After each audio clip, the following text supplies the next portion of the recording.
نحمده ونصلي على رسوله الكريم أما بعد أعوذ بالله من الشيطان الرجيم بسم الله الرحمن الرحيم قل للمؤمنين يغضوا من أبصارهم ويحفظوا فروجهم ذلك أزكى لهم إن الله خبير بما يصنعون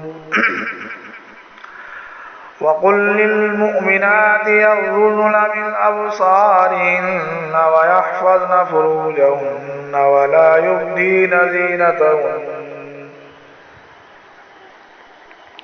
آپ مسلمان مردوں سے کہہ دیجئے کہ اپنی نگاہیں نیچی رکھیں اور اپنی شرمگاہوں کی حفاظت کریں، یہ ان کے لیے زیادہ صفائی کی بات ہے. بے شک اللہ تعالیٰ کو سب خبر ہے جو کچھ لوگ کیا کرتے ہیں. اسی طرح مسلمان عورتوں سے بھی کہہ دیجیے کہ وہ بھی اپنی نگاہیں نیچی رکھیں اور اپنی شرمگاہوں کی حفاظت کریں اور اپنی زینت کے مواقع کو ظاہر نہ کریں. اس آیت میں اللہ تعالیٰ نے بڑی سختی کے ساتھ مردوں اور عورتوں کو اپنی نگاہیں نیچی رکھنے اور بے حیائی سے بچے رہنے کی تاکید فرمائی ہے. محترم بزرگوں، دوستو، میں آپ کے سامنے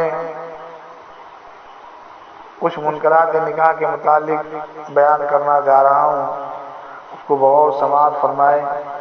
دیکھیے، حضرت آدم علیہ السلام سے لے کر خاتم الانبیاء حضرت محمد مصطفیٰ صلی اللہ علیہ وسلم تک جتنی بھی شریعتیں اللہ کی طرف سے آئی ہیں، سب میں نکاح کو نہایت اہم مذہبی حیثیت حاصل رہی، اور یہ ایسی عبادت ہے جس کو نہ صرف دنیا میں بلکہ جنت میں بھی مشروع قرار دیا گیا ہے. ایسی اہم عبادت کی ادائیگی کے موقع پر آج با ناجائز اور حرام امور کا ارتکاب کیا جا رہا ہے، جس کے نتیجے میں اللہ کی طرف سے رحمتوں اور برکتوں کے نزول کے بجائے بہت سے لوگ غضب خداوندی اور قہر الہی کے مستحق ہو رہے ہیں. اس لیے ضرورت ہے اس بات کی کہ ہم اس نکاح کو، اس اہم عبادت کو بڑی سادگی کے ساتھ ادا کریں اور اپنے سامنے صحابہ کرام کے اسوے کو رکھ کر کے اس اہم عبادت کو ہم انجام تک پہنچائیں. صحابہ کرام نے نکاح کو بڑی سادگی کے ساتھ کیا ہے. اپنی تقریبات میں حضرت صحابہ کرام کے اسوے کو ہمیں سامنے رکھنا چاہیے. حضرات صحابہ کرام رضوان اللہ تعالیٰ علیہم اجمعین مدینہ منورہ میں قیام پذیر تھے اور آپ صلی اللہ علیہ وسلم کی خدمت میں رہتے تھے.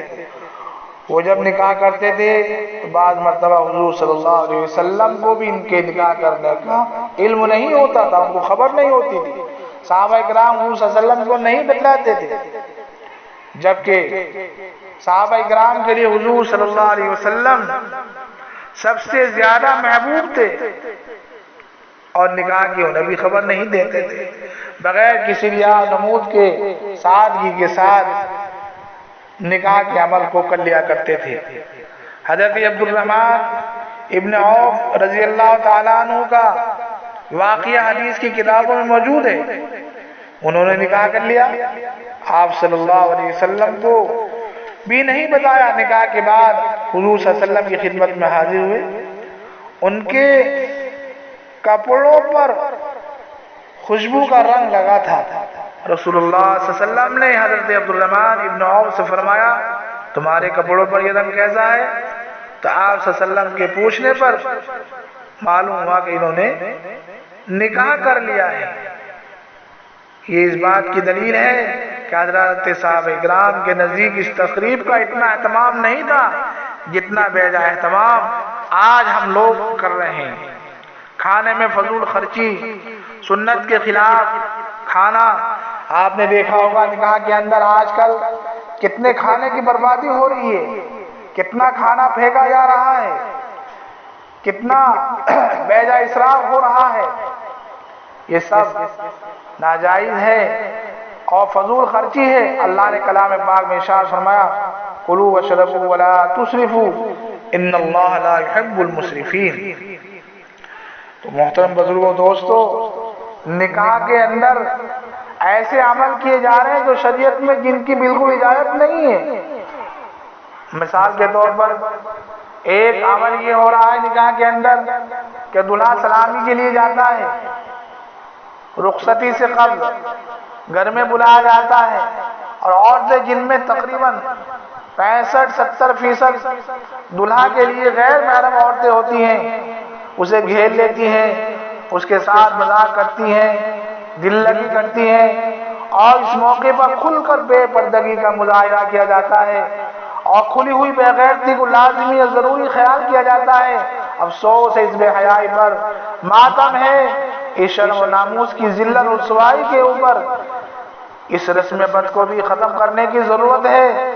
اگر دلہا کو گھر میں بلانا ہی ہے تو کسی کمرے میں جہاں اس کے محرم ہو، غیر محرم عورتیں نہ ہو، وہاں بلا کے ملاقات کر لی جائے۔ تو اس طرح پردے کا اہتمام کرتے ہوئے اسلام ملاقات کے لیے بلانے میں کوئی حرج بھی نہیں ہے۔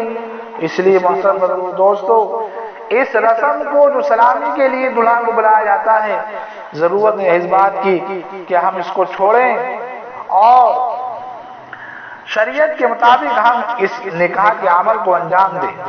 اسی طریقے سے آپ نے دیکھا ہوگا پہلے زمانے میں جب کھانا کھلایا جاتا تھا تو دسترخوان پر بیٹھ کر کھلاتے تھے۔ اس کے بعد یہ عمل آیا کہ میز اور کرسی پر بیٹھ کر کھلایا جانے لگا۔ اب اس سے اور بھی گھٹیا کھانے کا یہ عمل ہمارے سامنے آ رہا ہے کہ کھڑے ہو کر کھلایا جاتا ہے۔ جیسا کہ جانور کھانا کھڑے ہو کر کھاتے ہیں، اسی طریقے سے انسان کو بھی کھڑے ہو کر کھانا کھلایا جا رہا ہے۔ گویا کہ یہ بالکل مثال ہے اس چیز کی کہ جیسے انسان جانور کھڑے ہو کر کھانا کھاتا ہے، ایسے انسان کو کھلایا جا رہا ہے۔ اور جیسے آپ نے دیکھا ہوگا کہ بالکل اس بات کا مظاہرہ ہوتا ہے اس کھانے کے اندر کہ ہاتھ میں پلیٹ ہوتی ہے، جیسے فقیر پہلے آپ نے دیکھا ہوگا کہ ان کے ہاتھ میں کٹورا ہوتا تھا اور وہ دکانوں جا کر کے بھیک مانگتے تھے۔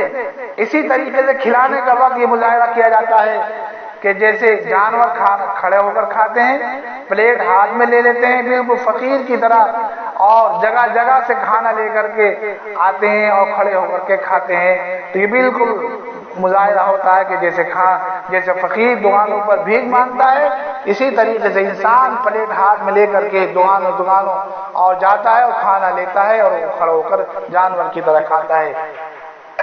اسی لیے یہی وجہ ہے کہ آج یہ امت پستی کے اندر جا رہی ہے اور یہ امت ذلت اور رسوائی کی طرف جا رہی ہے۔ ہماری بدعمالیوں کا نتیجہ ہے جس کی وجہ سے آج ہم پوری دنیا میں ذلیل اور رسوا ہیں۔ اور اس نکاح کو شریعت نے سادگی کے ساتھ بنایا تھا کہ بالکل سادہ بنایا تھا کہ اس میں کوئی تکلیف نہیں تھی۔ آج ہم نے اس نکاح کو اپنے لیے تکلیف کا باعث بنا دیا ہے۔ جہیز کے لالچی کو آپ نے دیکھا ہوگا، لڑکے والے لڑکی والوں سے طرح طرح کی مانگ کرتے ہیں اور لڑکی والوں سے اور جہیز و مال دولت کے لالچی بظاہر یہ سمجھتے ہیں کہ ہم مالدار ہو جائیں گے، جہیز لے کر کے خوب عیش و عشرت کی زندگی بسر کریں گے۔ لیکن انہیں یہ حقیقت بھی ذہن میں رشید رکھنی چاہیے کہ اگر کسی نے مال و اسباب کے حاصل کرنے کے لیے کسی عورت سے شادی کی تو یہ بہار اس کے لیے سامان راحت نہیں ہوگا، بلکہ اس کی تباہی اور بربادی کا پیش خیمہ ہوگا۔ اور ایک دن وہ آئے گا کہ وہ فقر و فاقہ کی کشمکش میں مبتلا ہو جائے گا۔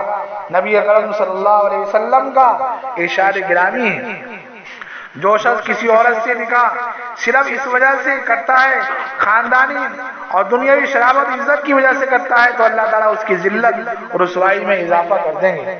اور جو شخص کسی عورت سے نکاح محض اس کے مال کی وجہ سے کرے گا تو اللہ تعالیٰ اس کے فقر و فاقے کو بڑھا دیں گے۔ اور جو شخص کسی عورت سے خاندانی بلندی اور حسب و نسب کی وجہ سے نکاح کرے گا تو اللہ تعالیٰ اس کے کمینے پن میں اضافہ فرما دیں گے۔ اور جس شخص نے کسی عورت سے اس نیت سے نکاح کیا تاکہ یہ نکاح اس کی نگاہوں کے نیچے رکھنے اور حفاظت فرج کا ذریعہ بن جائے، یا وہ صلہ رحمی کرے گا تو اللہ تعالیٰ شوہر کے لیے عورت کو اور عورت کے لیے شوہر کو باعث برکت بنا دیں گے۔ یہ اللہ کے رسول صلی اللہ علیہ وسلم کا ارشاد گرامی ہے۔ اس لیے ہمیں بہت سادگی کے ساتھ اس عمل کو کرنا چاہیے۔ اس میں اس نکاح کو آج ہم نے، اس عبادت کو آج ہم نے لیے اپنی مصیبت کا ذریعہ بنا لیا ہے، اور طرح طرح کی مصیبتیں اس نکاح کرنے میں ہمیں پیش آتی ہے، وہ صرف اس لیے کہ ہم نے اللہ کے رسول صلی اللہ علیہ وسلم کے صحابہ کے اسوے کو اپنے سامنے نہیں رکھا۔ اگر ہم صحابہ کرام کے اسوے کو اپنے سامنے رکھ کر کے اس نکاح کے عمل میں اور اس نکاح کو ہم انجام دیں گے تو انشاءاللہ بہت آسانی ہوگی اور کوئی دقت اور دشواری نہیں آئے گی۔ اس لیے ضرورت اس بات کی کہ اس نکاح کرنے میں جو بیجا رسمیں چل رہی ہے اس کو، جیسے مثال کے طور پر سلامی ہے، دلہن کی چہرہ نمائی ہے، جہیز ہے اور کھانے میں فضول خرچی ہے، اس کو ہم چھوڑے اور سادگی کے ساتھ اس عمل کو ہم انجام دیں تو انشاءاللہ باعث برکت بھی ہوگا اور آسانی ہوگی اور زندگی ہماری بہت سکون کے ساتھ گزرے گی۔ اللہ تعالی ہم سب کو عمل کی توفیق عطا فرمائے۔ وما علینا الا البلاغ۔